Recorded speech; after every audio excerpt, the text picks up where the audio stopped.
Hey fellas, this is Mark coming at you with a quick little bonus episode. I recently had a chance to sit down with Alan Donovan.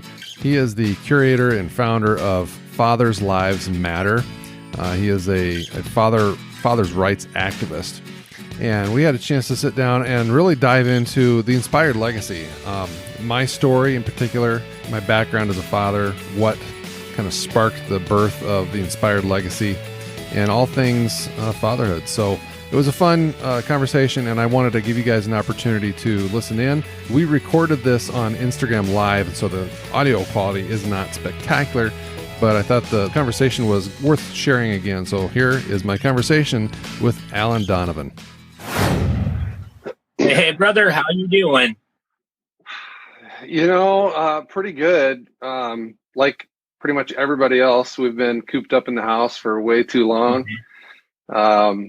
But we're lucky in the fact that two of our kids are out of the house. So our youngest is 11, and he's mostly self-sufficient. So, in fact, today, what is today? My days are blurring together. Today is literally his last day of school. Oh, nice. Yeah. So he got his coursework done ahead of schedule, and he's free and clear. So 5th grade, he's on his way. Well, that's the same with my son. He's going to be going into 5th grade, and his last day of school is on the 22nd. Okay. So we're just right behind you. I'm just kind of praying to get there so we can get it over with. And I don't know about your school, but they still don't know what's going to happen with ours in the fall. They're saying maybe not. We might do this remote learning thing. So, I hope all of the unknowns out there are weighing on people heavily. And yeah, that's a big one because people have got to know what to do with like daycare and exactly. Just our schedules obviously revolve around our kids in most cases. Mm-hmm. And so, not knowing what's going to happen that's a big deal. I'm on the fence, not to get off topic here, but I just question, are we going overboard when the deaths that are truly related to COVID are impacting the people who are already above the average age of death? Yeah. I think the same way, because I know in my state, we're one of the lowest states, or I should say we're one of the states that have the lowest count of actual cases and deaths. I think we're still under 500 cases, and we're like 14 or 15 deaths. And they've completely shut us down. Montana runs on tourism. It's like the 3rd biggest tourist state, and they have bottomed that out completely. Like I was just reading on the news this morning when I got up, they're talking about stage 2 in June. So we're still in stage 1. And a lot of these little mom and pop businesses are folding right and left, and it's crazy. Yeah. So you're in Montana? Yep, I'm in Montana. Okay, I'm in South Dakota, and we're the same way. We've got Mount Rushmore, and tourism drives our state's economy. And I don't know, it's going to be bad this year. It's going to be bad. Yeah, and I don't even want to see what next fall is going to be like, because like up here where I'm at, the big deal is Glacier National Park. Yeah, I mean, every summer they bring in over 2 million visitors, and they don't have an opening date for it.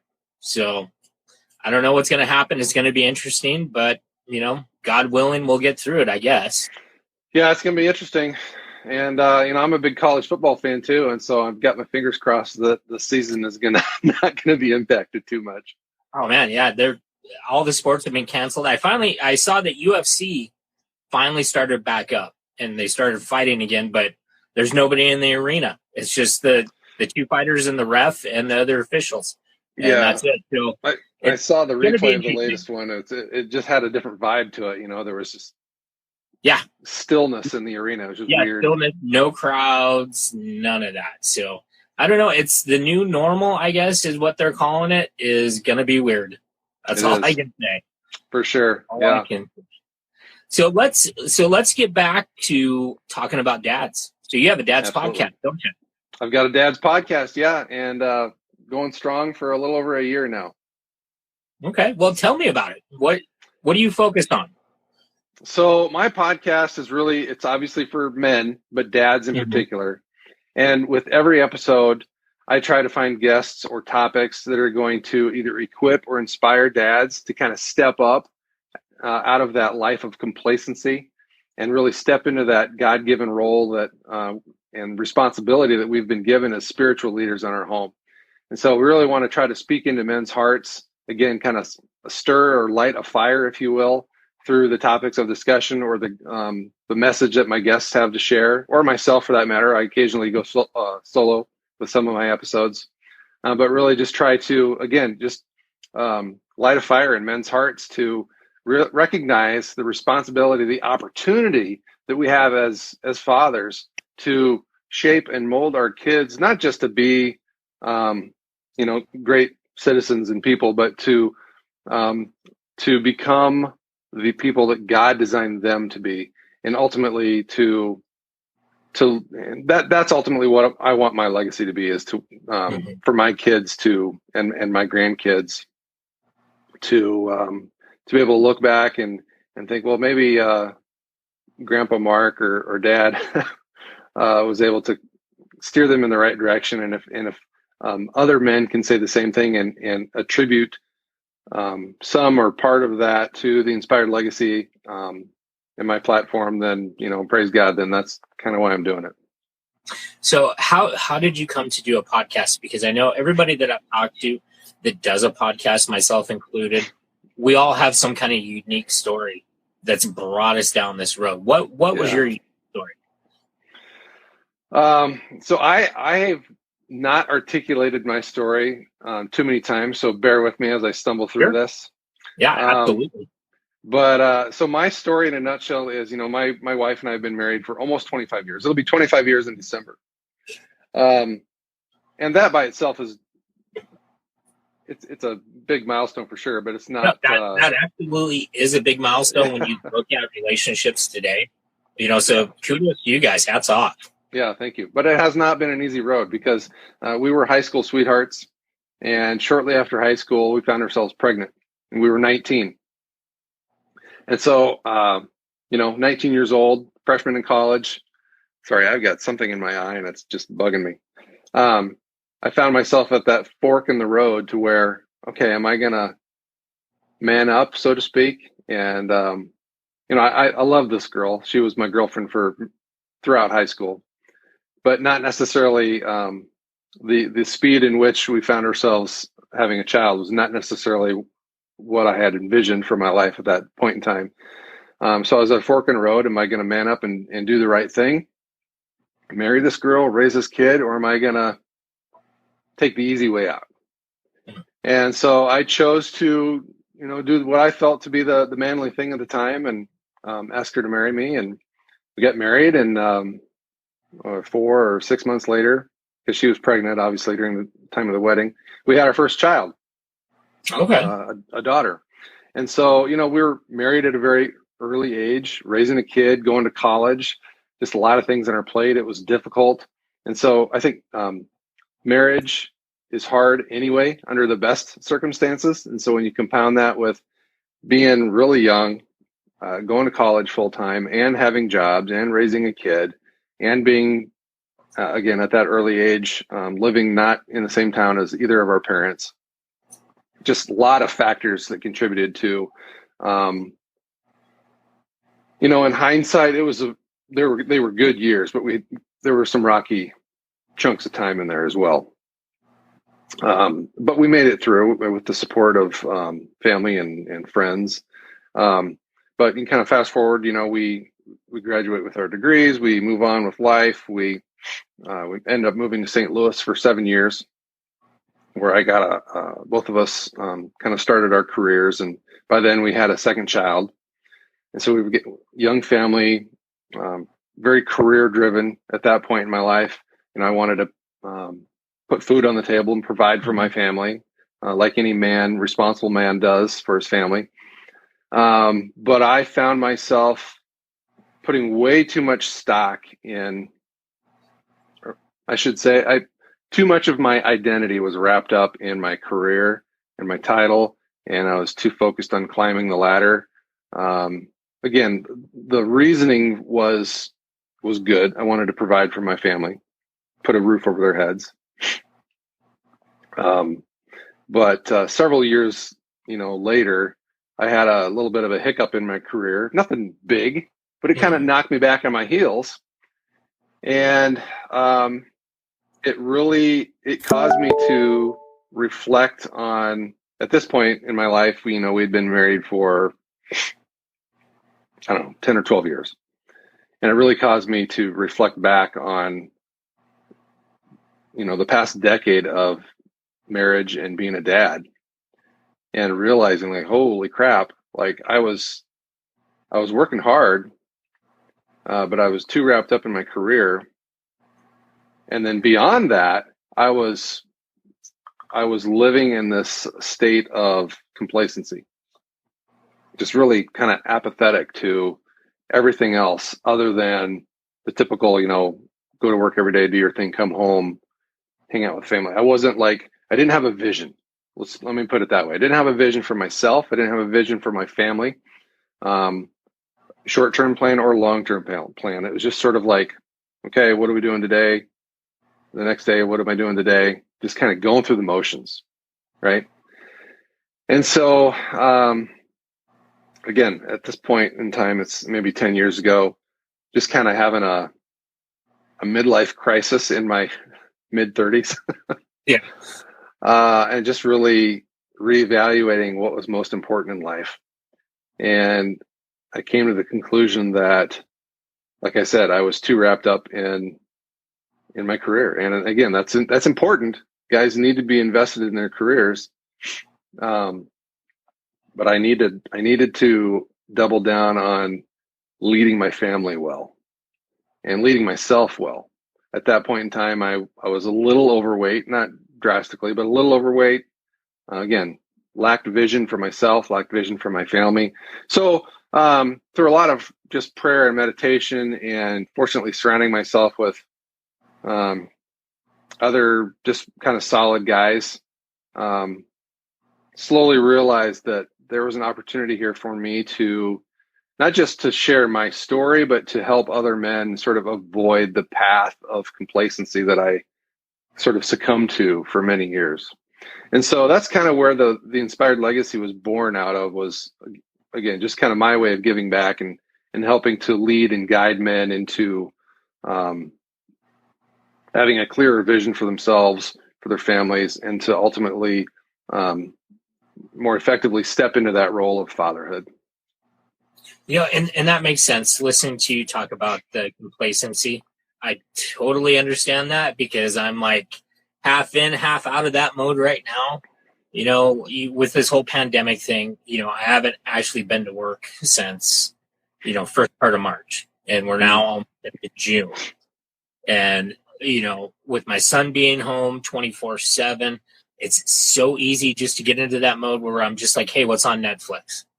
And then we just spend the day watching Netflix, easy. Or Hulu or any of that stuff.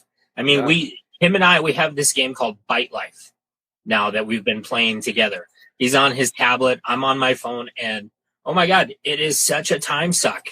Next thing I know, it's like 11 o'clock at night, and I'm like, okay, it was 6 when we started this. So that's like 5 hours. And I'm thinking, I really need to work out more. I need to do this. I need to do that. And I know I'm not the only father out there that's dealing with that. No, not at all. So what are some suggestions that you could give to other fathers that are dealing with, that apathetic, viewpoint on life right now? Mm-hmm. During this specific time of quarantine, or just in general? Let's go with both. Sure. Well, I think that I'll start with this specific season that we're in now, this life of quarantine that we're dealing with. And I think we're all kind of fed up with it, right?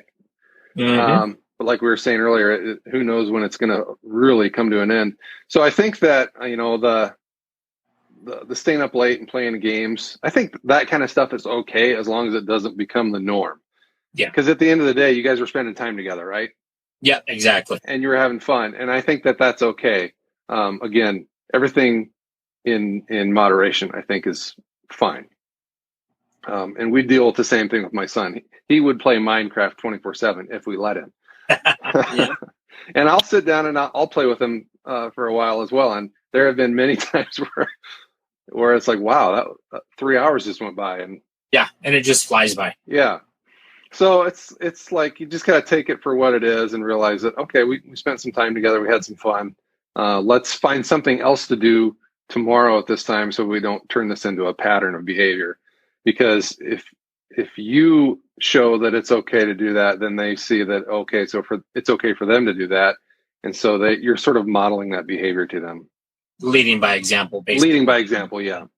But overall, I think that guys who, maybe find themselves living a life of complacency, I go back to the analogy or metaphor, I don't know what it is, but the oxygen mask in the airplane, right? The plane's going down, the oxygen masks drop down.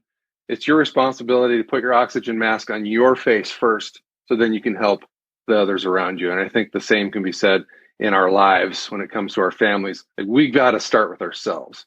We've got to get our ship righted before we can expect to lead anybody else. And so it starts with our daily behaviors. Are we eating right?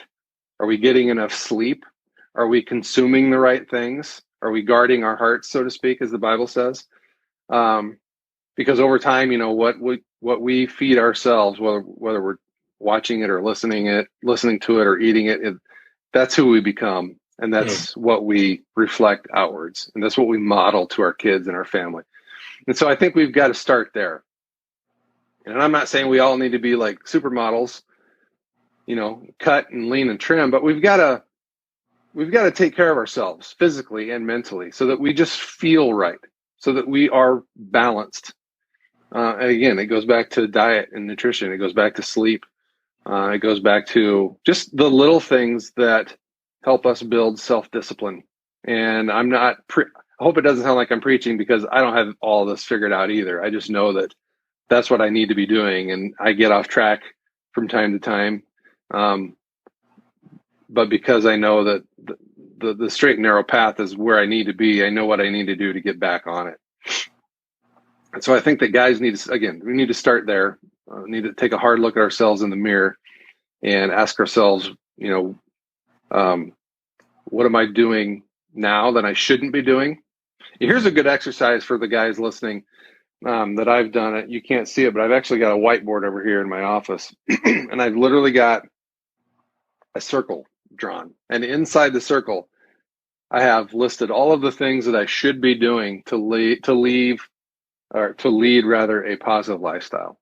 And that is all the things that I mentioned, plus spending time with my wife, going out on dates. It's kind of hard right now with restaurants and theaters right. And everything's closed, but spending time with my wife, spending time with my kids, everything inside that circle that I should be doing.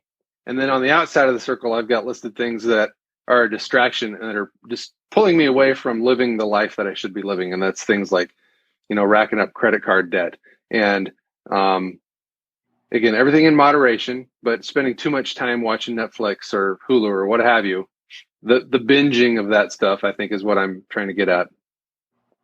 What are some other things on there?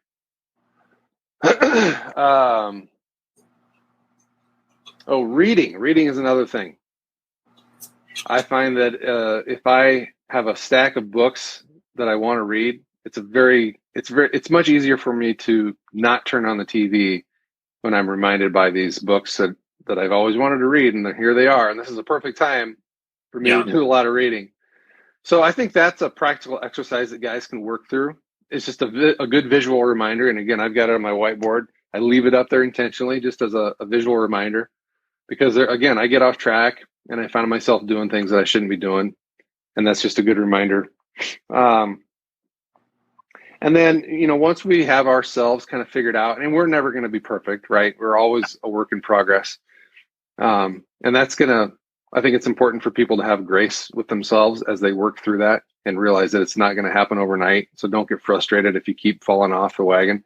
Know that process of self-improvement can take months, maybe even years.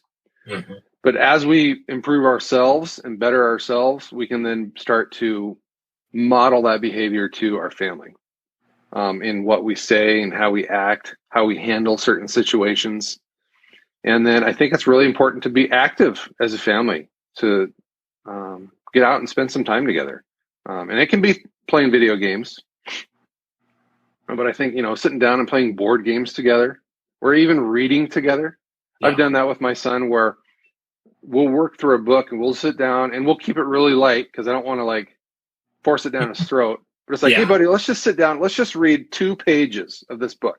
It's 10 minutes. Yeah. Let's just read it together. And then let's just talk about it for 2 minutes. And that's it. Don't make it a big thing where they dread that kind of time, and keep it fun. So yeah, just quality time. I think at the end of the day, our kids they don't want things, they want our time, and they want quality time. So I don't know if I answered your question, but I think those are some top level ideas. Yeah. And I think it's very important you brought up spending time together as a family. And I think, in this day and age, that, for most families, that's almost impossible, because everybody has a phone. The kids have phones. Everybody's got tablets. When we go to restaurants, and, pre-pandemic, I should say, when we would go to a restaurant and you would look, everybody's on their phones. Nobody is, conversing back and forth. Oh, yeah. And I think that's a huge thing that, just kind of kills that family vibe, because you're connected, but you're more disconnected. I mean, when you can sit in the same room with somebody and be 5 feet away, and both people are on phones, Facebook, Instagram, Twitter, all that stuff, I think it kills it.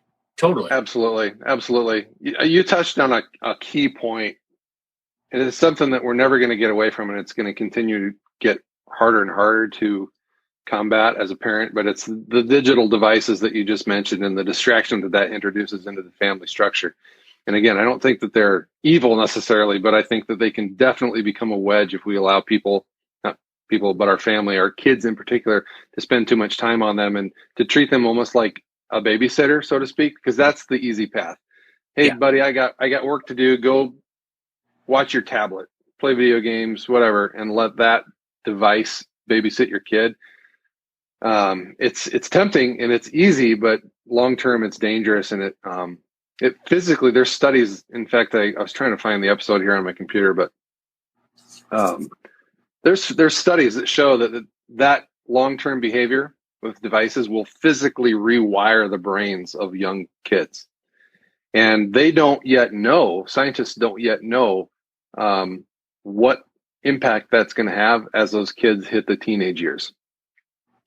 So that's kind of a scary thought, but a very scary thought.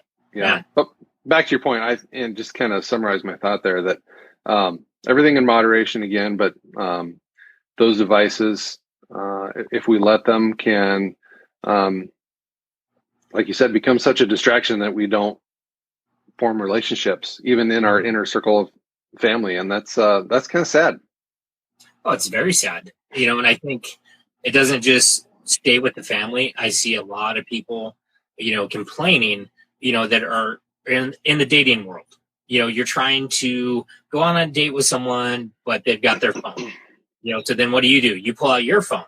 And then, once again, it's the same kind of thing. And I'm just kind of wondering, in your opinion, how do you see the next 20 years of society going? Because I know, technology is just going leaps and bounds every year. I mean, we've got Elon Musk saying next year he wants people to be able to hook into a computer directly via a brain implant. How do you see this playing out in the next 20 years as far as technology and how it works with the family structure at all, or if at all, I should say? Yeah, it's a really good question. And I'm not sure anybody knows for sure. I will say this, that I think that as parents, we have to educate ourselves, and we have to be very aware of what's out there and what is competing for our child's attention, whether it's a physical device or an app or a game. If we're going to let our kids on those things, we need to know what they're exposed to. Mm-hmm. What's the really popular video game right now? Fortnite, yes.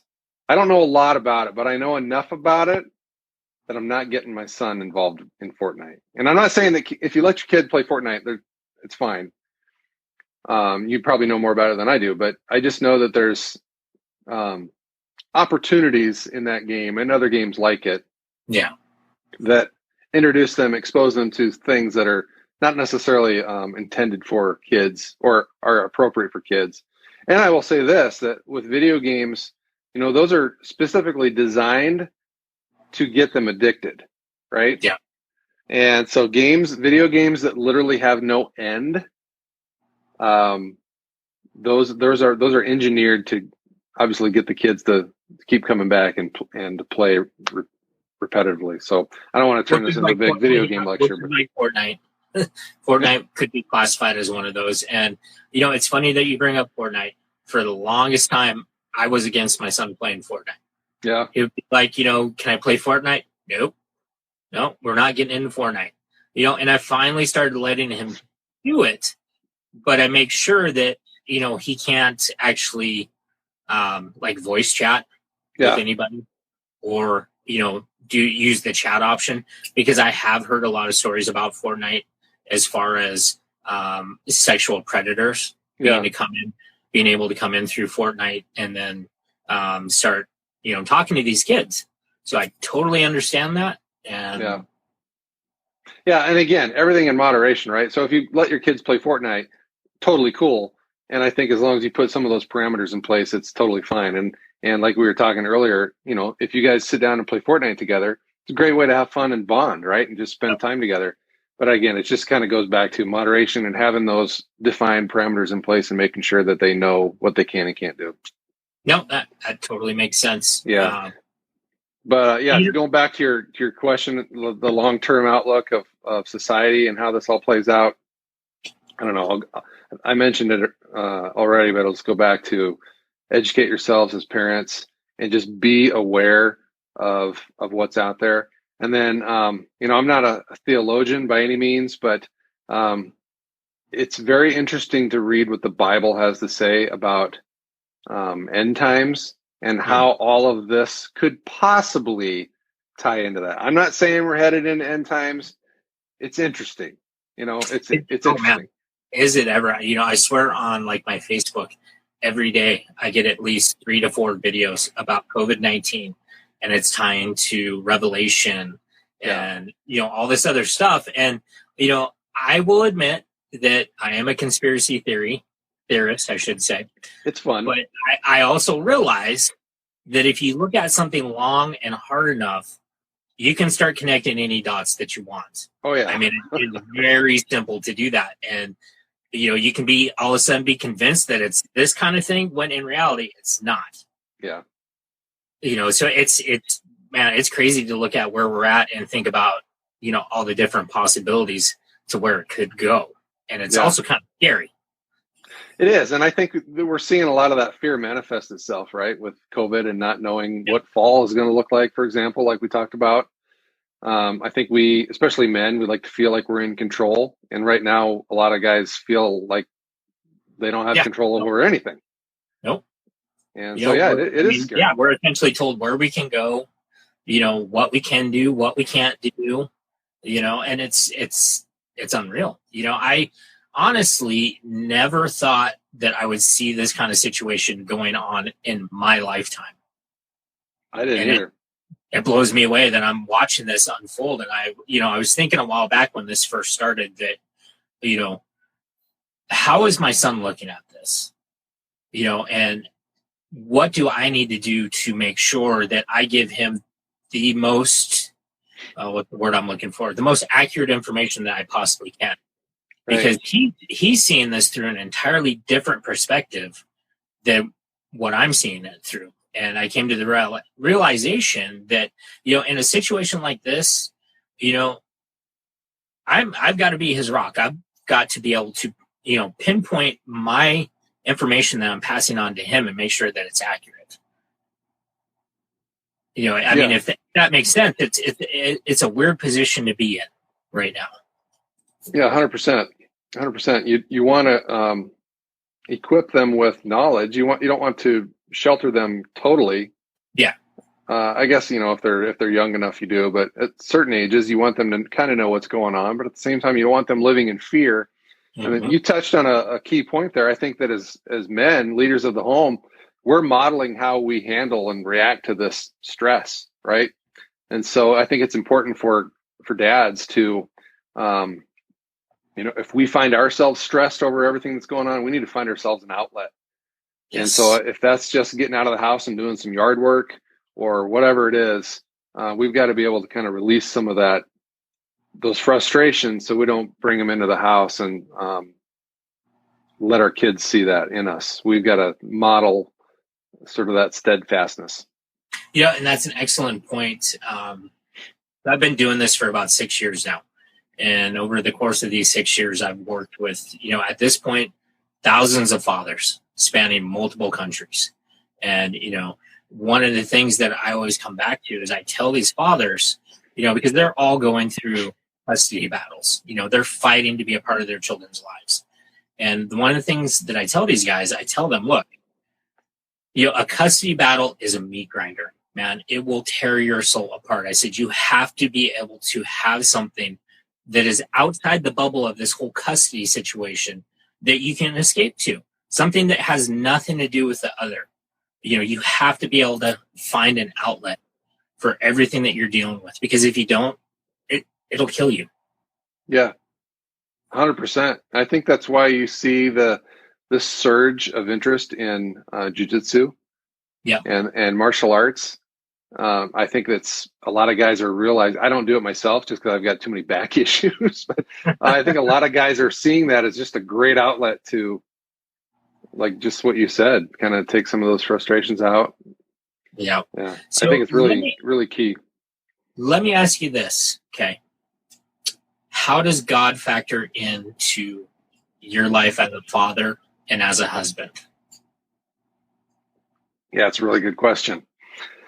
Well, God is our Father. At least He's I don't know how spiritual you are, what your faith is like, but for me, God is my spiritual father, and He's the ultimate model of what fathership looks like. And so when we compare God as the Heavenly Father with His relationship to His Son, Jesus Christ, that is the ultimate father-son relationship. And to demonstrate how much God loves us, He was willing to kill His Son for us. Not just for those who were living at Christ's time period, but for everybody who lived thereafter, including us. And so, again, I'm not a theologian. I'm not a pastor, so I'm not qualified to speak on this. But that, to me, that is just the epitome of what love looks like and what love can look like here on earth between a father and a son, or a husband and a wife. And so, to me, when you read the Bible front to back, I'm gonna ramble and get off topic here, but the entire Old Testament sets the stage for Christ, and then Christ comes and performs His miracles and proves who He is and establishes the church. And so that whole story just I think just sets the stage for, again, what love is and how we should love our families and ourselves, and how we should treat other people. And so, yeah, to answer your question, God is the He's the beacon that we're all shooting for, at least those of us who believe in Him. Yeah, and it's big shoes to fill, to say the least, right? Yeah, very big for sure. shoes. And I wanted to go back to something that you said early on at the start. Nobody's perfect, right. And I think a lot of people fall into that trap, that when they fall, they make the situation 10 times worse because they fell, rather than realizing, what, I'm a human, I'm going to make mistakes, and I'm going to fall, but what really matters is if I get back up again? And I don't think a lot of people take that into account when they're going through, their various trials and tribulations. Yeah, 100%. And I think that the mistake that we all make, especially men, because men like to fix things, right? We like to do it ourselves. And I'm guilty of that all the time. But as believers in Christ, when we learn to sort of cast our cares on him, it becomes a lot easier to pick ourselves up when we fall, especially when we're in the lowest of lows, to know that he's right there beside us. Even if we can't see him, obviously, or feel his presence, when we seek him out, he's going to be there for us. And so that has helped me personally get through a lot of rough patches. And, a lot of my guests on my podcast have amazing testimonies to share when it comes to that, they came from horrible places and horrible things happened to them. And through Christ, they were able to turn their lives around, whether it was abuse or alcoholism, or, you go down the list, all the horrible things that you can imagine, the death of a child. Everybody was able to overcome obstacles that a lot of us would think would be impossible to overcome. They overcame them through the power of Christ. Well, that is absolutely impressive, without a doubt. So, Mark, we're getting ready to come to the end here. It's amazing how fast time flies. It really does. So, okay, so if you could give guys just one piece of just general advice, what would it be? One piece of general advice would be to know without a shadow of a doubt that, again, I'm going to get a little spiritual here, but that God has got a plan for you. You were put here on this earth. It doesn't matter how you came to this earth, because some people would argue, well, I was conceived out of rape or whatever. Every life is precious. And from the moment of conception, God has a plan for you. And so know that as a man, no matter where you come from, no matter what you've gone through or what you are going through now, when you lean on him for direction and strength, that over time, he will show you the way out, and that will lead to your purpose. And as fathers, as men, our purpose is to expose our kids to that same promise and to kind of help model and show the way. And so I would just tell guys to just go through life knowing that you have a purpose. God's got a plan for you. And if you have a vision for yourself, and align that vision with God, it's going to take you to some amazing places. No, absolutely. It's all for, your life is important and you got to treat it that way.